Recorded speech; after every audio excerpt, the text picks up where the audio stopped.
So, as we know, President Donald Trump has been banned, of course, from Twitter and Facebook and all kinds of social media. Parler was taken down. Their app is no longer available on Google or Apple or Amazon.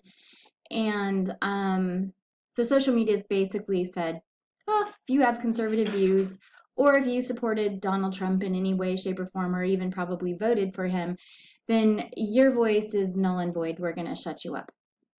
Um, which it okay, fine at this point in time. it's it's a little bit crazy. But the newest thing that I have heard is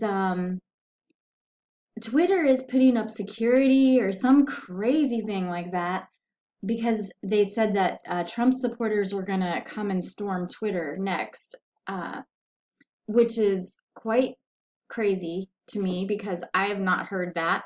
And I'm on a lot of different conservative platforms, alternative platforms, such as, DLive and BitChute and the Donald.win and now Gab.com. And not only that, I am hoping to work for a company or create my own social media platform soon in the future that is not dependent on any type of app stores. Actually, it will be a responsive design, so it will be available in any platform, any device, at any resolution, basically. Which, I mean, that can be developed. That's not a problem. It might take a few months, but whatever. So we can develop our own platforms. We really don't care, Twitter. And as for Trump supporters coming and trying to do something to Twitter or protesting at Twitter, I have not heard anything about that. I highly doubt that Trump supporters could really give 2 cents about Twitter. Um, Most Trump supporters and conservatives actually, if anything, they probably have the income to where if they did have stocks or something like that in any of these social media platforms, they would just, sell their stocks and say, forget you guys, we're done with you. Because that's the way really that most of us feel. Bring it on. I mean, hey, this is bringing up new opportunities for us to create better platforms that offer freedom of speech.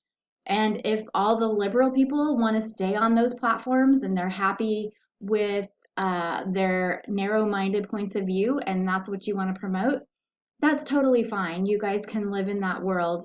Good luck with that because, at some point in time, you're just going to tear each other apart, right? I mean, if you can't hate on Donald Trump and all of his supporters, then pretty soon you're just going to start hating on each other and then you're going to start banning each other for whatever reasons. The sidewalk's purple and you don't want it purple, you want it pink.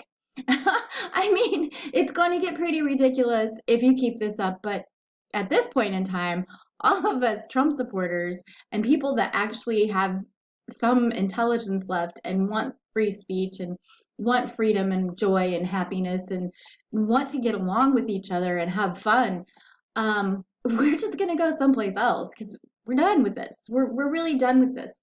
And to make matters worse, this is really funny because you have a former CIA guy, John Brennan, saying he wants anyone in America to denounce Trump, basically. So I have a message not just for Twitter that we really could care less about you, and we're not going to even waste our time trying to protest because we don't give 2 cents about you. And Mr. John Brennan, former CIA guy who thinks he's big pants, like most of you swampy, scummy, old politicians that have been around DC for years and have pretty much corrupted America values and done as much as you could to sell us out to China and other countries. All I can say to you is I'm not going to denounce Trump. And if you try to make me do that, then you will have a fight on your hands. If you come to my house and say, you must denounce Trump, I will say, I'm not doing it. What are you going to do? And at that point, I suppose you could depending on what happens with her country and who's actually running it, I suppose there are many things that could happen. You could probably take me to jail because I didn't denounce Trump, which I'm not going to do because I don't condone violence, but I do support freedom.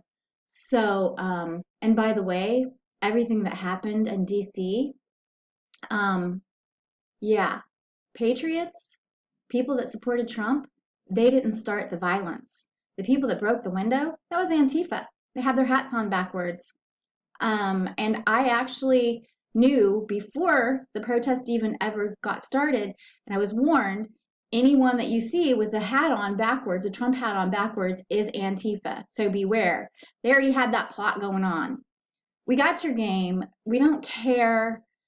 We're getting ready to move into a new timeline, and things are going to be changing crazily and rapidly, but y'all need to get a grip for real, because I don't know how you're going to survive in the future. Um, I really, because if you cannot no longer hate Trump supporters and you cannot no longer, I mean, at some point in time, you deplatformed us. Whoopie doo. We can go start our own platforms. Um, you tell us we have to denounce Trump. We're not going to do that. So what are you going to do? Arrest all of us? 75 million of us? Psh, Lord, that's crazy. I think then that would start a war for sure. But I mean, this is getting out of hand and ridiculous. And I honestly think it's being done out of fear. They're losing the narrative of fear. If they cannot keep you in fear, then they're gonna they're panicking. And for whatever reason, you want to keep Trump supporters in fear, but we're the ones who are not scared. So go keep your liberals in their little fear mode. Good luck with that.